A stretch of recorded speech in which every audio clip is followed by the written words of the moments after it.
Octobre se définit en 2 mots. Un chaos organisé. Entre panne d'ordi, chauffage en panne, administration et PLS et 16 degrés dans les bureaux. J'ai survécu, mais à peine. Mais attendez, ça, ce n'est pas tout.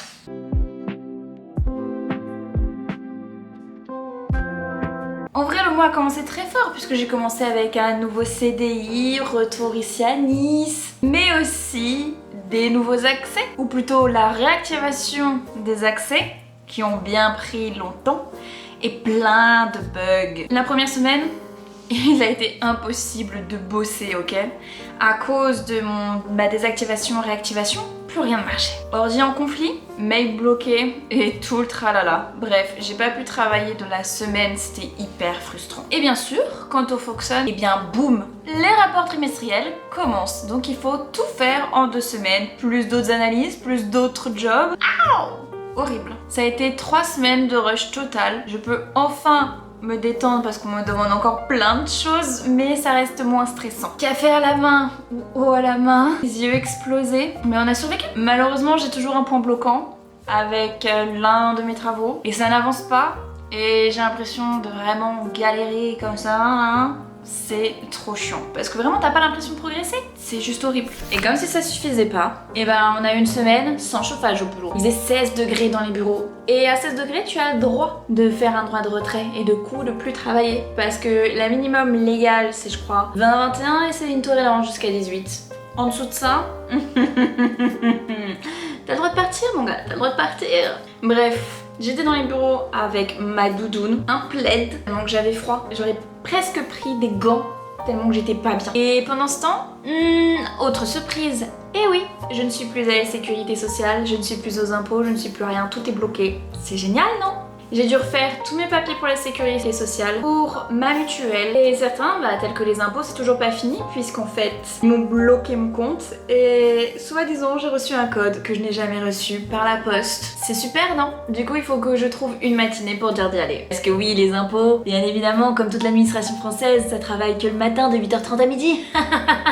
Bon, je prie en tout cas, parce qu'ils mettent 25 jours au niveau de la sécu pour la retrouver avant de tomber malade. Et après ça, j'espère du coup pour aller faire mes analyses de sang, savoir si j'ai le SOPK et savoir aussi s'il y a quelque chose qui va pas bien, comme ça je peux aller voir ma naturopathe et être reboostée pour tout l'hiver. Dans tous les cas, ce mois-ci m'a complètement lessivée. Je suis crevée mentalement. Je passe d'un quotidien où j'étais H24 solo, j'étais tout le temps chez moi, j'étais pas encore à vivre avec mon chéri. Je ne parlais à très peu de gens, à part vite fait comme ça en meeting ou sur les lives. Mais sans plus, c'était pas visuel, c'était pas tout le temps. Et là, c'est un vrai choc parce que je suis entourée H24 de personnes. Là, pendant le premier mois, je ne peux pas faire de télétravail. Ça veut dire que tous les jours, je dois aller au boulot. Tous les jours, je croise des gens, je dois sociabiliser.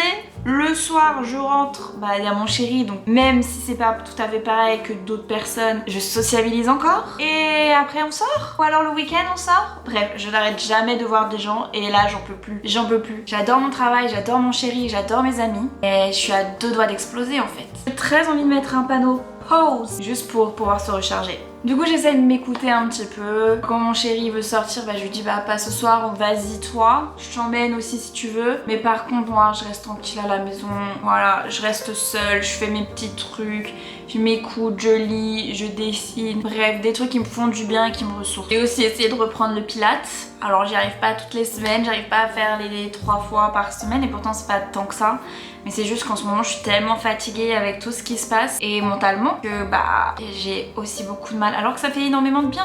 Mais bon, c'est contre-productif. Côté Twitch et YouTube, par contre, c'est le calme plat en ce moment. Je ne sais pas si c'est la saison, je ne sais pas si c'est que les gens sont pas encore chez eux enfermés, je ne sais pas. Mais c'est le calme plat. Genre, il y a que dalle. Il y a que dalle. Bon, il y a un petit peu sur Twitch, mais sans plus. C'est plus sur TikTok que ça se passe que sur Twitch. Sur YouTube, il y a encore moins. J'ai même pas pu, semaine dernière, sortir une vidéo qui était le déménagement partie 3 parce que j'ai même pas pu acheter des meubles en fait. Genre là, il y a rien qui a été fait ici. Le seul truc que j'ai acheté, ça a été mon bureau et ensuite on a viré des meubles. Pas plus. J'espère en tout cas que l'hiver va redonner un petit regain d'énergie sur les réseaux, reprendre un petit peu de visibilité. Mais bon, dans tous les cas, il y a une petite surprise qui vous attend bientôt. J'espère que ça vous plaira. Comme je vous ai dit, j'ai essayé de reprendre doucement des habitudes, reprendre doucement le sport comme je peux, quand je peux. Mais j'aimerais aussi prendre un coach santé. Je ne sais pas à quel prix c'est, mais j'aimerais bien autant pour le sport que la nutrition. Je pense que ça peut me faire que du bien, même si c'est un budget. Donc c'est pour ça que là, il faut que j'attende un petit peu, essayer de comprendre mon budget, essayer de comprendre combien ça pourrait me coûter pour dire de le faire. Peut-être aussi reprendre la psy de temps en temps, parce que vous le savez, pendant mes 2 ans à Barcelone, j'ai pas vu une psy pendant 2 ans. Enfin si, un petit peu la première année, mais c'est tout. Ça ferait quand même pas mal de bien. Et j'aimerais aussi faire des petits drainages lymphatiques pour que mon corps soit un petit peu reboosté. Et ça, je sais pas, parce que c'est assez cher aussi. Notez mes amis, notez, idée de cadeau de Noël. Mon anniversaire en plus, les 2 sont très bientôt. En vrai, le tout, il est pas très évident, mais j'essaye de petit à petit retrouver mes habitudes, retrouver mon équilibre. En tout cas, je compte sur novembre pour être plus doux.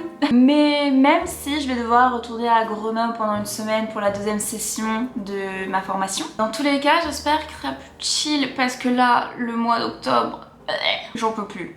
J'en peux plus. En tout cas, novembre, ça va être retour à la famille, un petit peu de détente, peut-être un peu moins de charge de travail, mais je vais essayer de la rendre un peu plus fun, un peu plus tranquille. Et comme ça, décembre, on sera au max. Et vous alors, votre mois d'octobre, il s'est passé comment? Galère, transition ou cocooning? Racontez-moi ça en commentaire. Et comme d'habitude, likez cette vidéo, faites sonner la petite cloche, abonnez-vous, que novembre arrive et peut-être que ce sera mouvementé. On ne sait pas. Je vous fais des gros bisous et je vous dis à très bientôt, c'est-à-dire dimanche prochain, 18h, pour une nouvelle vidéo.